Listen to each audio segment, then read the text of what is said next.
welcome back to your day on this Motivational Monday. Sometimes it takes effort to communicate properly and effectively, but we have some ideas this morning on how to get motivated and take the steps to become an effective communicator, especially with the people you love. Former U.S. Marine and mental toughness expert Eric Rittmeyer joins us this morning. Is learning this going to be painful and difficult?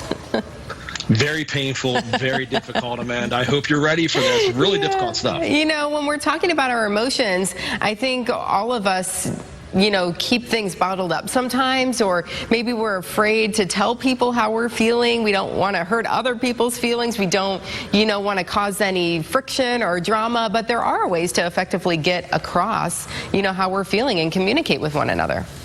It sure is, Amanda. I think where this all starts is recognizing that 100% of our feelings are okay. Every single feeling we have is okay. It's how we respond to that feeling that's so important. So instead of trying to suppress it or turn it off or ignore it, we just have to find healthy ways to articulate how we feel. Not very difficult to do, but we don't get any training on this. No, we don't. But I think the first thing is we actually have to allow ourselves to feel, don't we?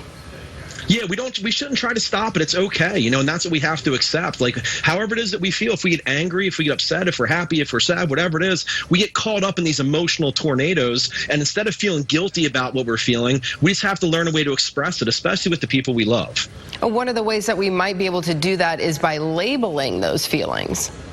Yes, I call this an emotional vocabulary, Amanda. This is great for kids. It's great for adults. It's a feelings vocabulary. It's a way to say, this is why I'm feeling, this is how I'm feeling it. So instead of just saying I'm angry or I'm mad or I'm sad, find a reason, get to the core of the issue, label it, so when you have situations in the future, you can recognize the scenario and understand why you're feeling that way. Kind of like when my 5-year-old says, I'm mad. And I was like, why? And she says, because you woke me up this morning. I feel you, Maggie, on a Monday morning, So as you mentioned, we could do this with our kids. We could do this with ourselves. And we should really start with ourselves, shouldn't we? We should. We have to start internally. And here's another important thing. A lot of us, some of us are introverts, some of us are extroverts. Everybody handles situations very different. Emotions are very person specific. So we're all entitled to our own emotional responses to situations, no matter how ill-calibrated we might think someone else's reaction is. But here's the thing. When we start internally, what we have to do is find a way to respond to situations. So when something happens to us, the knee-jerk reaction is going to be emotion-based. We say and do things just right off the cuff, as opposed to processing information and then formulating a response logically, so we don't say something or do something that's going to hurt the people we love. Yeah, you got to think about it for a second, let it simmer a little bit. And I think sometimes when we have these conversations with our loved ones, we might forget sometimes how much we actually matter. 100%. And again, it all goes back to the people that we love, the people that care about us. They should recognize that we're feeling a way. They don't need to understand why we feel that way. They just need to recognize that someone's hurt or someone's upset. Let's find a way to help them. So start internally. Know the people that we're going to be confronting. They love us. They care about us like we love or care about them. It's about open communication, so there's nothing being held within.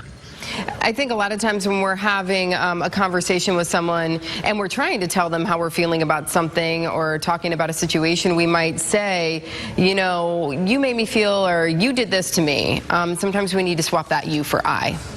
Yeah, swap the you for I. So instead of you did this, you did that, take a step back and say, I feel this way in these situations. When these things come up, this is how I respond to them. So instead of going on the defensive and going you, explain why I feel how I feel. Hopefully that person will recognize it. And if you're in a healthy relationship, we'll try not to do that again in the future so you don't have these bumps. Yeah, and I think, if we can all learn to effectively communicate with one another, we're not getting in a situation where we, get into arguments, or we do, we're talking with one another as we're feeling things and as we're working through situations. So great tips this morning on this Monday to motivate us. Eric, thank you so much for joining us today. You're the best, man. Thank you for having me. Appreciate it. Take care. Yep. And thank you for making Toledo's only live local 9 a.m. show part of